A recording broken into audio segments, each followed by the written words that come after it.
భగవంతుడా కరుణించావయ్యా, నా బిడ్డకి ఏ అపకారం జరగకుండా కాపాడావా నాయనా. మాధవ, మీరు చూసొచ్చామంటున్నారు, మేము కూడా చూసొస్తాం కదరా. ఒకసారి వెళ్ళొద్దాం పదండ్రా.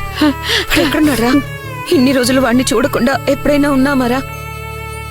అక్క, మిమ్మల్ని తీసుకెళ్లాలనుకుంటే నేను అక్కడి నుంచే ఫోన్ చేసేవాడిని కదా. ఇప్పుడు అన్నయ్య ఉన్న స్థితిలో మీరు చూసి బాధపడడం తప్ప చేసేదే ఉండదు.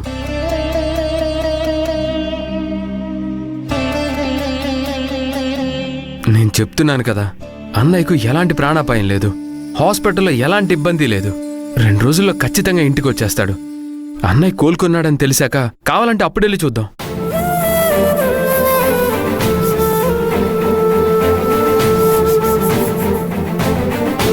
బావని చూడకుండా మీరు ఆగుతారేమో, కానీ నేను ఆగలేను. వెంటనే నేను వెళ్ళి బావని చూడాలి. ఎక్కడున్నాడో చెప్పండి.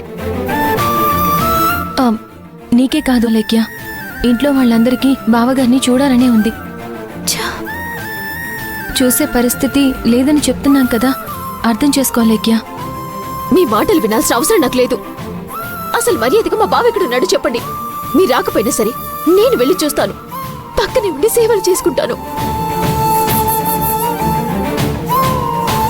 డిశ్చార్జ్ అయ్యే వరకు వెళ్ళకపోవడమే మంచిదని వాళ్ళిద్దరూ చెప్తున్నారు కదా లేఖ్య. ఎందుకు వినువు? వెళ్లే పరిస్థితి లేదనే కదా. నువ్వెందుకు నేను వెళ్ళాలి వెళ్ళాలి అంటున్నావు? ఏ, నీకున్న ప్రేమ మాకులేదా?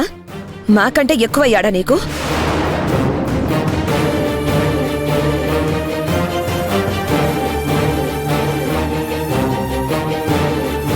వదినా, మీ ఇష్టానికి మాట్లాడకండి. మా బావ దగ్గరికి వెళ్ళొద్దని చెప్పడానికి మీకేం అధికారం ఉంది?